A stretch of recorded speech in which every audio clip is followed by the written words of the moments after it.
UPI coming in, so much of frauds coming in. So this will keep increasing. This will, as technology will evolve, new technology, people will start trying to misuse it. Innovation on one hand and the risk landscape on the other. How do you make the balance? So that's very a timely question. AI is the latest innovation in the IT Correct. field. Okay, so and it is going to stay. It has a long life now. Correct. AI is will be now futurely integrated into each and every processes wherever whatever we do. So we cannot keep this aspect. We cannot put behave like we will just block the AI sites and so that people will not use it in AI sites and we are secure with the AI.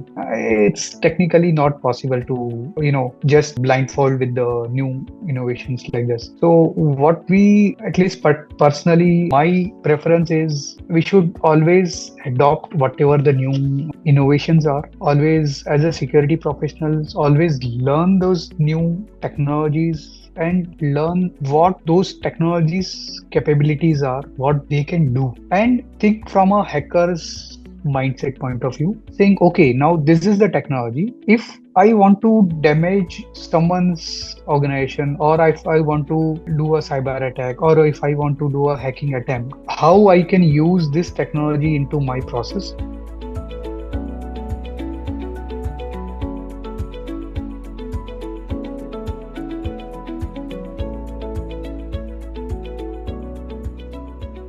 Hello and welcome to the mainstream. I am Simran Shivalkar, your host for today. We are back with yet another episode from our exclusive series called Voice of CISO. Today I'm joined by Mr. Milind Vyas. Milind, firstly, thank you so much for joining us today. Thank you for the opportunity. Absolutely. Well, I will quickly take this opportunity to share a few things about Milind and introduce him. To begin with, Milind is currently the Chief Information Security Officer for one of the large businesses under Grasim. He brings over 20 years of rich hands-on experience in IT infra and information security, having worn many hats right from managing IT operations and networks to leading security governance and audit programs. What sets Milind apart is his ability to strike the right balance between robust security and business agility, ensuring that protection never becomes a roadblock to progress. Whether it's steering teams through complexities of OT security, aligning IT strategies with business goals, or nurturing a culture of innovation, Milind consistently brings clarity, vision, and execution to the forefront. Today, we will take a deep dive into his professional journey, the challenges that he has navigated, and his perspective on what truly matters, and his perspectives on what it truly means to be a CISO in today's dynamic day and age where we have rapidly evolving digital landscape. Well, Milind, let's start with your journey. Like I said,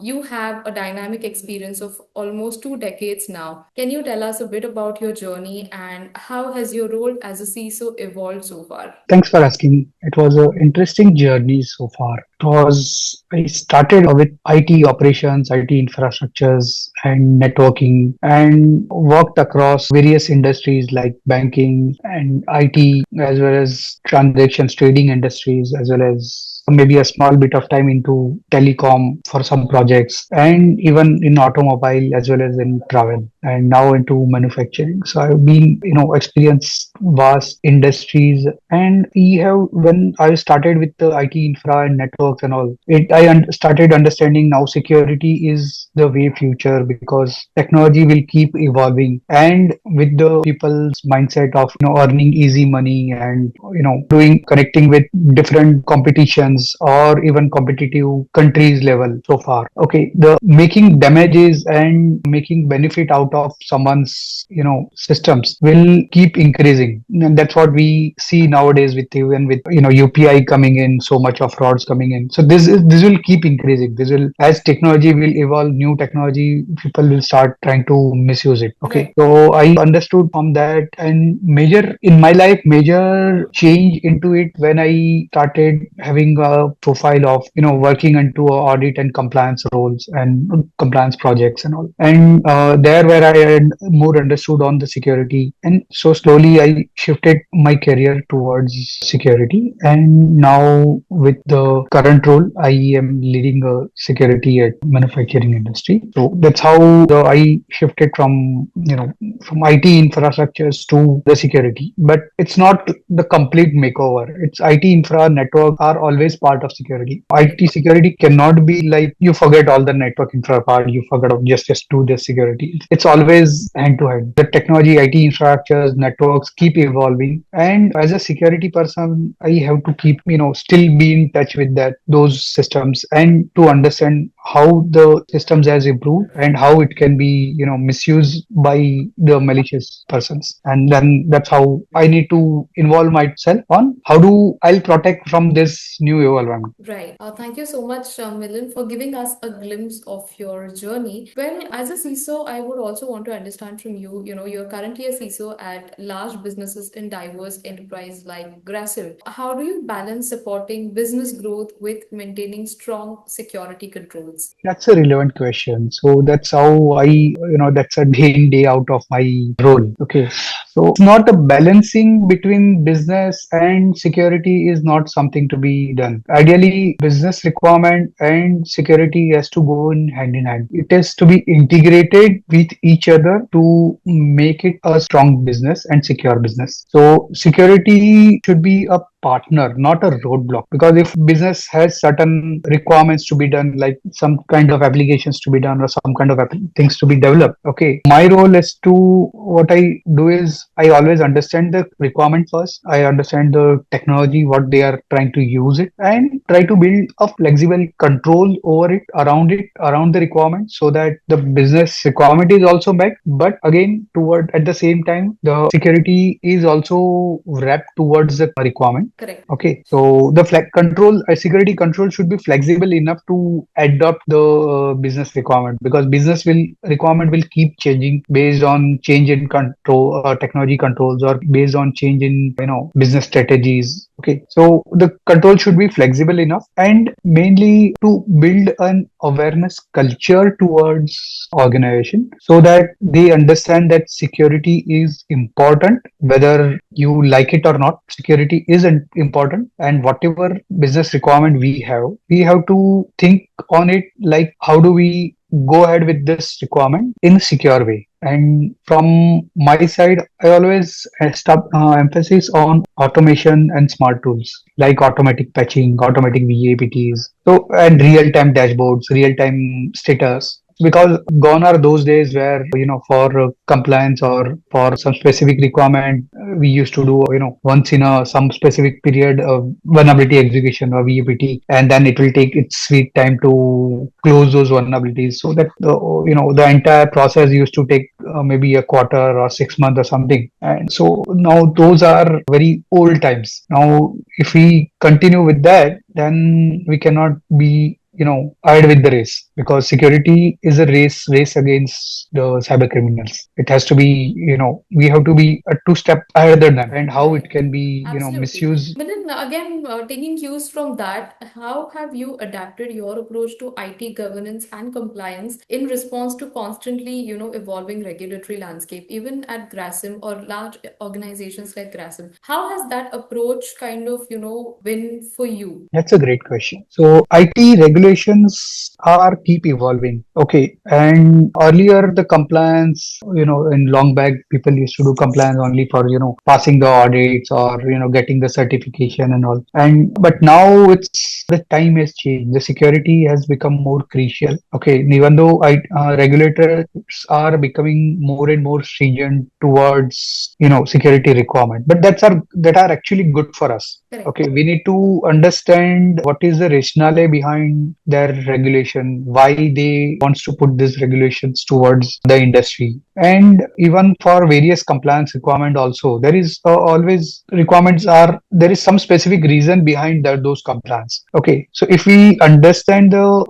basic requirement behind the compliance, we will always see that it is actually a security of the organization. It will somewhere or other, it will match with our existing, focus towards securing the organization. So we should not see compliance or regulation as just as a process or just making it to be passed. It has to be, like part day in, day out of our regular activity. It has to be a real time aspect. Okay. So it has, because compliance requirements are going to be evolved even for the future also. So it will keep evolving. And we cannot just, just put it like, okay, there is some requirement. Okay, let's do this tick mark. Okay, then there is another, after 6 months or so, there is another tick mark. Okay, that cannot be. We have to design our control in such a way that whenever there is a compliance requirement, it will automatically adopt, or it will, if you go ahead and deep diving into the compliance requirement, it should match with our basic focus of the security, securing the organization. So that's how we focus into compliance and regulations. Fantastic. Milind, next I would want to hear from you. Of course, when we talk about IT security and OT security, both are different verticals, but at intersection, there are some, commonalities that both cybersecurity leaders and CISOs have to work upon. So, with insider threats and human errors still posing risk, what steps do you take to establish a robust security culture throughout the company? We are talking here about both IT as well as OT security. Okay. So IT and OT security, in my view, there are no much difference. There is, of course, there is some basic technology level gap between these two. But if we see at the fundamental level, both are same. Okay, securing the systems based on the robust processes. Correct. And the only gap between these two is the technology being used in whether in IT or into OT, and speed at which they evolve. So IT keeps evolving at almost always faster pace than OT. OT has its own pace, its own process to evolve, but it takes time. And then there are many specific dependencies on OT security, being into manufacturing, or the SCADA systems or DLC systems. Okay, so it has to be compatible with that. We can't just say, okay, as per my policy to secure the network, we have to implement this control. Now that control has to be compatible with the existing OT technology which is underlying towards that. So we have to, the OT security has to be built across that way. That's the only difference between IT and OT. But with insider threat, it is more towards IT, because it's insider threat is more towards the data. Correct. Okay, so it's always toward more into IT. So we always focus on our processing, designing our process built into a zero trust. So it has to be like, you just don't open the all information to everyone. Whether it's required that that information requires that person's job roles or not, or whether whatever the system which is a trusted, but you can't just blindly trust, which is that just say, okay, this is my request is coming from my organization devices. That doesn't mean it is a trusted. It has to be validated in multiple ways. It has to be, even though it is my organization device, it has to be authenticated with user ID and password, or maybe even a two-factor, or even whether even that authentication comes via trusted locations. So multiple layer of authentications to be done. So that's how we focus on the insider threats. And again, if there is some data being communicated out, then also to be figured. So DLP is also must for insider threat. And coming to human error, it's always going to be remain. Right. It cannot be eliminated. Correct. Human error cannot be eliminated. So only solution towards human error is only two parts. One is designing our system or a process to be an idiot proof. So even, you don't need an intelligent person to do this. There is standard process. There is a standard drop downs. Just do this and go ahead. So the process has to be, idiot proof design, what I call it as. Okay. That will eliminate the human error at great extent. And second actions, or second, what you call, second controls to put as a human error is a training. Okay. We need to build a culture towards people on towards security, or towards being, thinking before doing it. So maybe, for example, if people is sending a email to maybe a so and so 10, 15 guys, maybe culture need to be built to an individual saying, okay, before sending click button, again cross verify whether this 10 people are correct. Right. Okay, then only the human error can be, eliminated. So that's how we try to focus into it. Rightly said. So I think apart from, human error is something that cannot be avoided at the core. But thank you once again, Milind, for throwing light on some of the important aspects. Like you said, for OT security, there are some different elements that are taken into account, and the same goes for IT security as well. Lastly, before we wrap up, I also have another question for you. We are already hearing the buzz about AI and other emerging technologies, of course, which have become more widespread. From a CISO's point of view, how do you assess and manage the new risks that come along with these technologies as threat actors become more sophisticated and the landscape also becomes more complicated? The risk also, becomes kind of evolved. So, innovation on one hand and the risk landscape on the other, how do you make the balance? So that's very a timely question. AI is the latest innovation in the IT field. Correct. Okay, so and it is going to stay. It has a long life now. Correct. AI is will be now futurely integrated into each and every processes wherever whatever we do. So we cannot skip this aspect. We cannot put behave like we will just block the AI sites and so that people will not use it in AI sites and we are secure with the AI. It's technically not possible to just blindfold with the new innovations like this. So what we at least personally my preference is we should always adopt whatever the new innovations are. Always as a security professionals, always learn those new technologies and learn what those technologies capabilities are, what they can do, and think from a hacker's mindset point of view, saying, okay, now this is the technology. If I want to damage someone's organization, or if I want to do a cyber attack, or if I want to do a hacking attempt, how I can use this technology into my process to simplify my work as a Correct. hacker. And if I think on that guy that way, okay, then later on, okay, I will receive various points. Okay, that okay, hackers can use this new technology in so and so way. Now we need to think from a defense guy point of view. Okay, now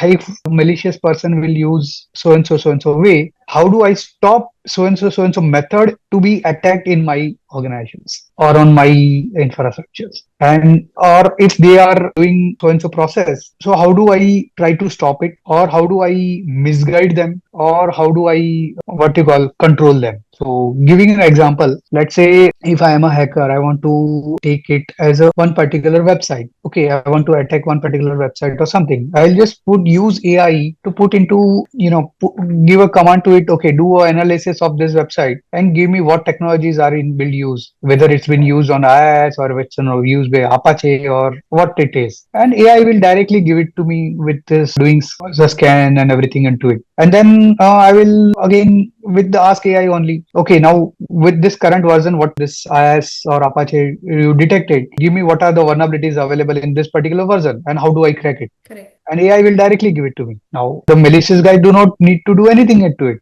It just two questions to AI. Now, how do I stop it? Right. So to just give you, weird or maybe hypothetical example, I will put some certain the different kind of flags where if AI try to scan the my website, it should not look like it should not give a direct technological detail, like whether it's a built on IaaS or Apache, or maybe I'll put some, incorrect flags, or no, by knowingly I'll put some wrong flags to so that AI will detect it as the different technology than whatever actually it is used. So making malicious guys effort more difficult towards it. Right. Okay, so that's how, or maybe we'll put something like put our firewall in such other way that AI cannot detect it, or maybe blocking the IPs from AI domains. So it will be like evolving or making the controls into some different angle. Correct. Okay, that's how we can do it. But we cannot skip the any new innovations. We have to go hand in hand. In fact, we have to learn the innovations. We have to learn how it works, and that's how we can crack. So that's what my opinion towards it. Thank you so much, Milind. And lastly, again, before we wrap up, one last question. Any key recommendations or best practices for organizations today to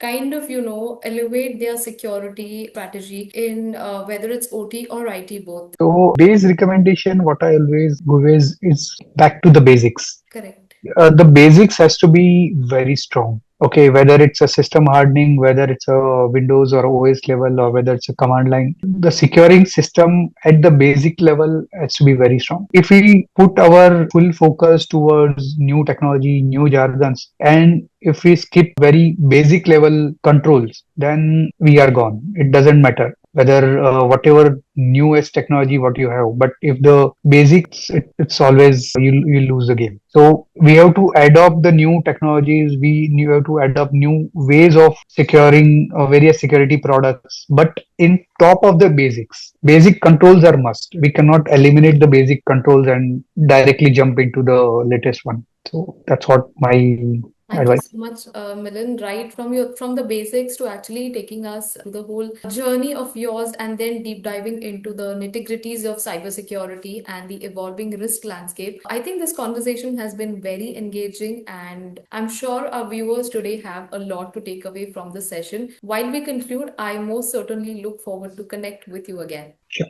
Thank you. Thank you.